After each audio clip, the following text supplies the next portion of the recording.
राष्ट्रीय means cum merit परीक्षा हेतु छात्रों के ऑनलाइन आवेदन कैसे करें, आवेदन करने की लास्ट डेट क्या है, आवेदन करने के उपरांत परीक्षा कब आयोजित होगी, परीक्षा में कुल कितने प्रश्न पूछे जाएंगे, कितने अंकों के प्रश्न रहेंगे, आज के वीडियो में सारे पॉइंट्स हम कवर करेंगे।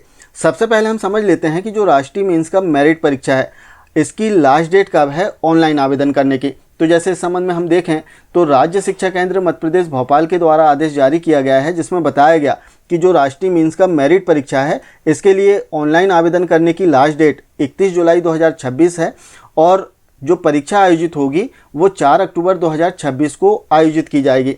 अब परीक्षा जो है 2 चरणों में आयोजित होती है।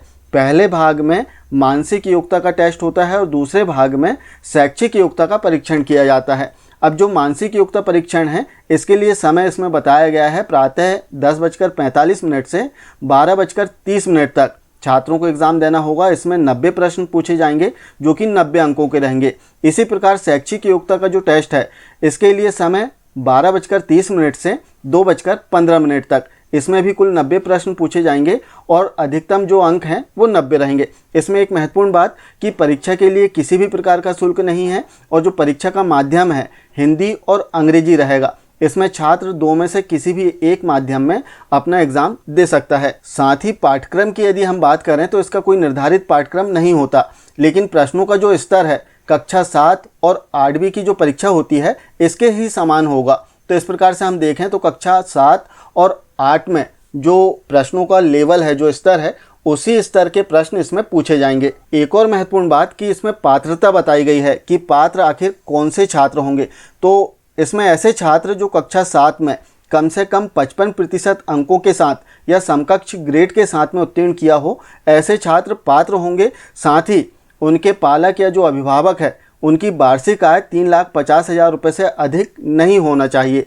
यदि 3,50,000 से अधिक पालक अभिभावक की वार्षिक आय है तो ऐसे छात्र पात्र नहीं होंगे। इसके अतिरिक्त इसमें एक और महत्वपूर्ण बात कि जिन छात्रों का चयन होता है, चूँकि 8वीं उत्तीर्ण हो जाता है छात्र और छात्र का चयन हो गया तो छात्र को कक्षा 9वीं से 12वीं तक छात्रवृत्ति दी जाती है, जो कि प्रति वर्ष 12,000 रुपये छात्रवृत्ति छात्र को मिलती है। इसके लिए कुछ शर्तें भी दी गई हैं। इसके लिए आप जो निर्देश हैं, जो नोटिफिकेशन जारी किया गया है, इसका अध्ययन कर सकते हैं। साथ ही इस नोटिफिकेशन और आदेश को आप वीडियो के डिस्क्रिप्शन बॉक्स से डाउनलोड कर सकते हैं। आइए देखते हैं कि ऑनलाइन आवेदन राष्ट्रीय मीन्स कम मेरिट परीक्षा के लिए छात्रों का ऑनलाइन आवेदन कैसे करें। तो जैसे मध्य प्रदेश में RSK-MP पोर्टल के माध्यम से राष्ट्रीय मीन्स कम मेरिट परीक्षा हेतु ऑनलाइन आवेदन कर सकते हैं। अन्य राज्यों में इसके लिए अलग से पोर्टल बनाया गया है। तो हम मध्य प्रदेश के लिए बात करें तो इसके लिए सबसे पहले आपको किसी भी ब्राउज़र में RSK-MP पोर्टल को ओपन करना है और इसमें शिक्षक अपने ID पासवर्ड से लॉगिन कर लें। यहाँ पर संस्था प्रमुख जो भी हैं वे अपने ID पासवर्ड से लॉगिन कर लेंगे। लॉगिन करने के बाद एक नया इंटरफेस हमारे सामने आएगा, जहाँ ऊपर आप देख सकते हैं कि NMMSS 2027 का एक ऑप्शन दिया गया है। साथ ही नीचे भी एक बॉक्स दिया गया है। 2 में से किसी भी ऑप्शन पर आप क्लिक कर दें। जैसे आप क्लिक करेंगे तो यहाँ पर रजिस्ट्रेशन के लिए ऑप्शन आ जाएगा। आपको इस ऑप्शन पर क्लिक करना है। क्लिक करने के बाद में यहाँ पर कक्षा 8 सेलेक्ट रहेगी। आपको सिंपली शो पर क्लिक करना है, क्योंकि कक्षा 8 में वर्तमान में जो छात्र अध्ययनरत है वो इस परीक्षा के लिए अपना ऑनलाइन आवेदन कर सकते हैं। अब जैसे हमने शो पर क्लिक किया तो नीचे आप देख सकते हैं कि उस कक्षा के सभी छात्रों के नाम यहाँ पर आ चुके हैं। अब आवेदन कैसे करना है और उसमें कौन कौन सी सावधानी हमें रखना है, आइए इसे हम समझते हैं। आवेदन करने के लिए जैसे छात्र का नाम दिया गया है, संबंधित छात्र के लिए हमें ऑनलाइन आवेदन करना है तो उसके सामने लास्ट में एक्शन के नीचे एक राइट का आइकॉन बना हुआ है। सिंपली आपको इस पर क्लिक कर देना है। जैसे हम क्लिक करते हैं तो संबंधित छात्र की जो डिटेल है, जो एप्लीकेशन फॉर्म है, वो ओपन हो जाएगा, जिसे आपको 1 बाय 1 चेक कर लेना है। जिसमें आप देखें तो सबसे पहले संस्था का जो डाइस कोड है वो दिया है, जिसे चेंज नहीं कर सकते। वहीं समग्र ID दी गई है, इसमें भी आप चेंज नहीं कर पाएंगे।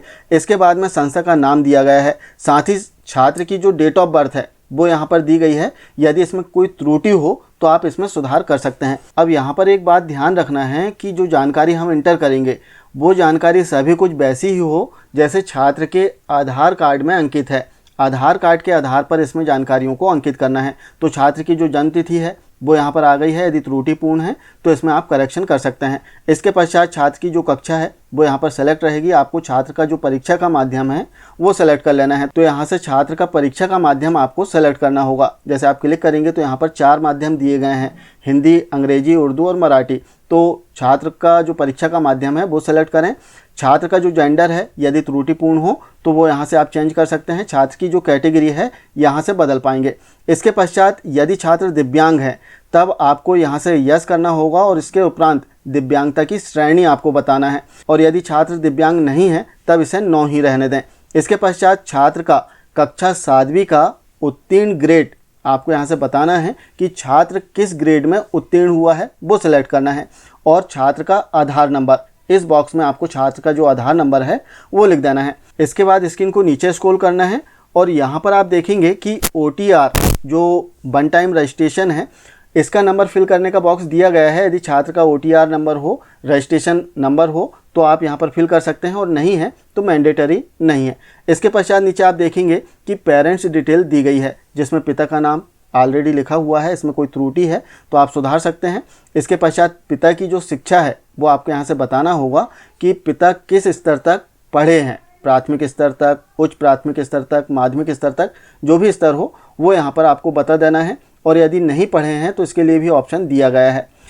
और यदि नाम चेंज करना हो तो यहाँ से आप बाकायदा नाम चेंज कर सकते हैं। पिता का जो व्यवसाय है वो आपको नीचे बताना होगा कि पिता का व्यवसाय क्या है, वो व्यवसायी हैं या फिर किसान हैं, तो जो भी कार्य हो वो आप यहाँ से बता सकते हैं। इसके पश्चात माता का नाम लिखा हुआ है, यदि त्रुटिपूर्ण हो तो आप बिल्कुल इसमें सुधार कर सकते हैं।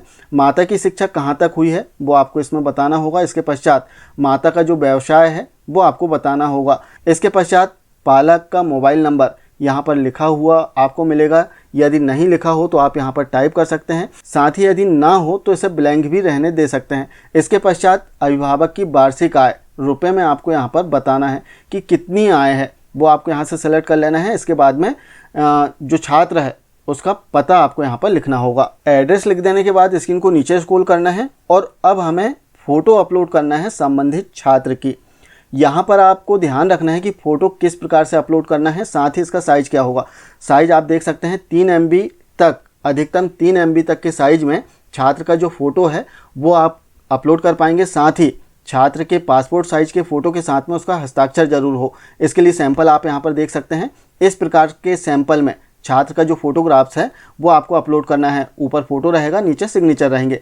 तो इसके लिए आपको करना क्या है, यहाँ पर क्लिक करना है, क्लिक टू अपलोड। जैसे आप क्लिक करेंगे तो एक बॉक्स ओपन होगा। यहाँ से आपको सेलेक्ट कर लेना है छात्र का फ़ोटो, जहाँ भी आपने सेव करके रखा हुआ है मोबाइल में, वहाँ से आप फ़ोटो सेलेक्ट कर सकते हैं। जैसे सैंपल एक बार और देख लें आप, कुछ इस प्रकार का सैंपल हो सकता है जिसमें छात्र का फोटोग्राफ हो और नीचे उसका हस्ताक्षर हो।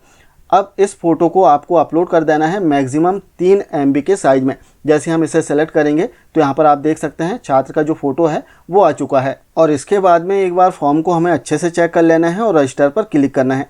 जैसे हम रजिस्टर पर क्लिक करेंगे, यहाँ सत्यापन के लिए एक मैसेज आएगा कि मैं घोषणा करता हूँ या करती हूँ कि मेरे द्वारा विद्यार्थी की सभी उपलब्ध जानकारियों का सत्यापन कर लिया गया है, इसमें कोई त्रुटि नहीं है। Yes updated it. अब जैसे ही हम यस अपडेटेड इट इस ऑप्शन पर क्लिक करेंगे, यहाँ पर एक सक्सेस का मैसेज आ जाएगा कि स्टूडेंट डिटेल अपडेटेड सक्सेसफुली।